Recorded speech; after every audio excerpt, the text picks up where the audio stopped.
Hi friends, எல்லாரும் எப்படி இருக்கீங்க? இன்னைக்கு நம்ம கிச்சனில் என்ன பார்க்க போகிறோம்னா, கிட்ஸுக்கு ரொம்ப ஃபேவரேட்டான நம்மளோட பாஸ்மதி ரைஸில் நம்ம என்ன பண்ண போகிறோம் அப்படின்னா நெய் சாதம் தான் பண்ண போகிறோம். ஸோ நான் அதுக்கு என்ன பண்ணியிருக்கேன்னா பாஸ்மதி ரைஸை ஊற வச்சுருக்கேன். ஸோ பாஸ்மதி ரைஸ் ஒரு 1/2 hour ஊறினா தான் நமக்கு அரிசி நல்லா உதிரியாக சாதம் கிடைக்கும். ஸோ அதுக்கு நெய்ச்சோறுக்கு தேவையான பாஸ்மதி ரைஸ், அப்புறம் பிரியாணி இலை, பட்டை, கிராம்பு, ஏலக்காய், கேஷ்யூ நட்ஸ் நம்ம வறுக்கிறதுக்கு, பச்சை மிளகா ஒன்று கிட்ஸுங்கிறதுக்காண்டி நம்ம வந்து ஒரே ஒரு பச்சை மிளகா தான் போட்டிருக்கிறோம். ஸோ தக்காளி 2, பல்லாரி 2, இஞ்சி பூண்டு பேஸ்ட்டு, தயிர், தேங்காய் எண்ணெய், நெய், மல்லி, புதினா. ஸோ இந்த மாதிரி சிம்பிளான இன்க்ரீடியன்ஸ் தான் ஈஸியான லஞ்ச் பாக்ஸ் ரெசிபி இன்றைக்கி பார்க்க போகிறோம். ஸோ எப்படி பண்ணலாங்கிறது நம்ம இப்போ பார்க்கலாம். ஸோ மக்களே, நமக்கு தேவையான 1 கிலோ அரிசி எடுத்துருக்கேன். ஸோ அதுக்கு தகுந்தாப்பில் பாத்திரம் வச்சுருக்கோம். இப்போ பாத்திரத்தை நல்லா ஹீட் பண்ணிவிட்டு அதில் நம்ம எடுத்து வச்சுருக்கேன் நெய் ஆட் பண்ணிக்கலாம். ஸோ நெய், தேங்காய் எண்ணெய் ரெண்டுமே பார்த்தீங்கன்னா குட் ஃபேட், அதனால் நீங்கள் அது குழந்தைங்களுக்கு தாராளமாகவே கொடுக்கலாம். நம்ம ஆட் பண்ணிட்டோம்.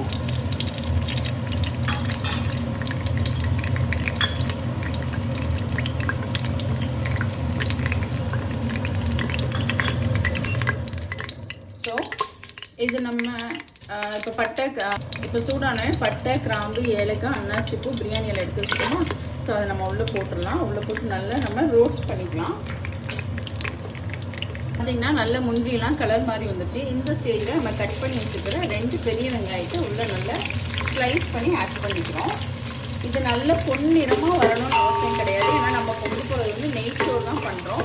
ஸோ அது ஒரு லைட் ப்ரௌன் கலரில் வரும்போதே நம்ம என்ன பண்ணிடலாம்னா தக்காளி ஆட் பண்ணிக்கலாம். ஸோ இது நல்ல லைட் ப்ரௌனில் வர வரைக்கும் நீங்கள் கைவிடாமல் கிளறிட்டே இருங்க.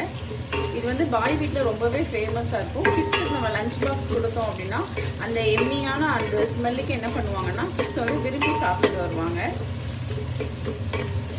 ஸோ இங்கே பாருங்கள், நம்ம இதுக்கு தேவையான உப்பும் சேர்த்துக்கலாம்.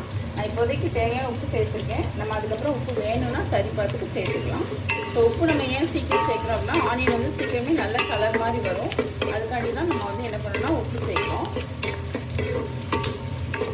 ஸோ ஆனியன் போட்டு ஒரு 2 minutes ஆகிடுது.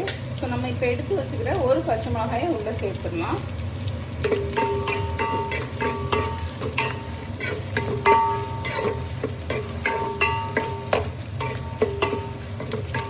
இதை வதக்கும் போதே பார்த்தீங்கன்னா நல்லா அந்த ஸ்மெல் வந்து பார்த்தீங்கன்னா ரொம்ப ஃபேண்டாஸ்டிக்காக வந்துட்டு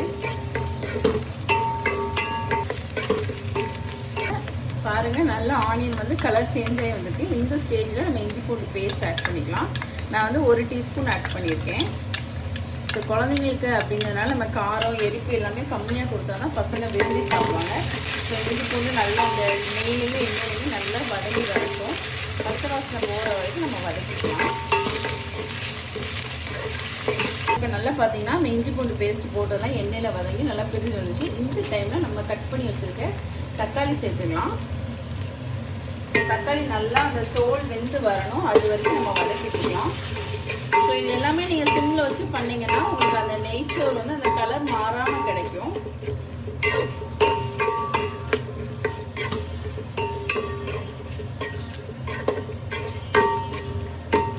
தக்காளி நல்லா பிரிஞ்சு வந்துச்சு. இந்த டைமில் நம்ம எடுத்து வச்சுருக்க தயிர் சேர்க்கணும். ஸோ தயிர் நீங்கள் எவ்வளோக்கு எவ்வளோ சேர்க்குறீங்களோ அது குழந்தைங்களுக்கு ரொம்பவே நல்லா இருக்கும்.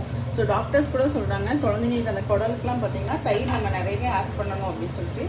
நெய் சோறை பொறுத்தவரைக்கும் மெயின் இன்க்ரீடியன்ட்டே பார்த்தீங்கன்னா தயிர் தான். ஸோ தயிர் நம்ம ஆட் பண்ணிக்கலாம். இப்போ நம்ம தயிர் சேர்த்துட்டோம். தயிர் பார்த்தீங்கன்னா நல்லா பிரிஞ்சு வந்துடுச்சு. ஸோ இந்த டைமில் நம்ம எடுத்து வச்சுருக்க மல்லி, புதினா ஆட் பண்ணிக்கலாம்.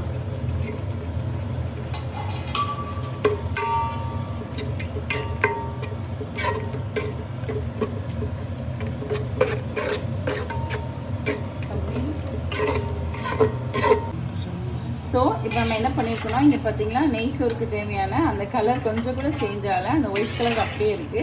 இது நல்லா கொதிச்சு வந்ததுக்கப்புறம் நம்ம அரிசியை உள்ளே போடலாம். ஸோ இது நல்லா கொதிக்கட்டும்.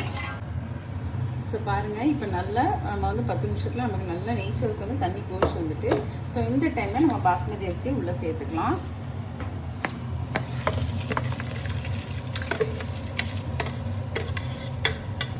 நல்லா நம்ம அரிசி போட்டுட்டோம். ஸோ இதை நல்லா கிளறி விடுங்க. கிளறி விட்டுட்டு தண்ணி அரிசிலாம் சேர்த்ததுக்கப்புறம் ஒருக்க உப்பு செக் பண்ணிக்கோங்க. இந்த டைமில் நீங்கள் உப்பு செக் பண்ணால் தான் கரெக்டாக இருக்கும். உப்பு வேணுமா வேண்டாமான்னு. ஸோ எனக்கு கரெக்டாக இருக்குது. ஸோ நீங்கள் ஒன்ஸ் நீங்கள் செக் பண்ணிக்கோங்க. இப்போ நல்ல தண்ணி வந்து அரிசியோடு நல்லா தரன்னு கொதிச்சு வரட்டும். கொதிச்சு வந்ததுக்கப்புறம் நம்ம 1 கிலோ இப்போ அரிசி எடுத்துருக்கோம்னா 2 லிட்டர் தண்ணி மேலே தம் போடுறதுக்கு. ஸோ இதனால் கொதிச்சு வரட்டும். ஸோ பாருங்கள், நம்மளோட இப்போ நல்லா கொதி வந்துருச்சு. ஸோ அரிசி நல்லா கிளறி பார்த்தாலே தெரியும் உங்களுக்கு. அது வந்து ஒரு அரை இதில் நமக்கு வந்து வெந்து வந்திருக்கும். ஸோ இந்த டைமில் நம்ம என்ன பண்ணலாம்னா நம்ம தம் போடுறதுக்கு கரெக்டான டைமு. பாருங்கள், நல்ல கொதி வந்துருச்சு. ஸோ நீங்கள் 20 மினிட்ஸ் சாலிடாக தம் போட்டிருக்கணும். ஸோ நான் இப்போ தம் போடுறது எப்படின்னு காமிக்கிறேன். ஸோ நான் ஆல்ரெடி சொன்ன மாதிரி 1 கிலோ அரிசிக்கு 2 லிட்டர் தண்ணி. ஸோ நான் தம் போட்டு அடுப்பு சிம்மில் வச்சுட்டேன். ஸோ 20 மினிட்ஸ் கழிச்சு இது எப்படி இருக்குன்னு நம்ம பார்க்கலாம்.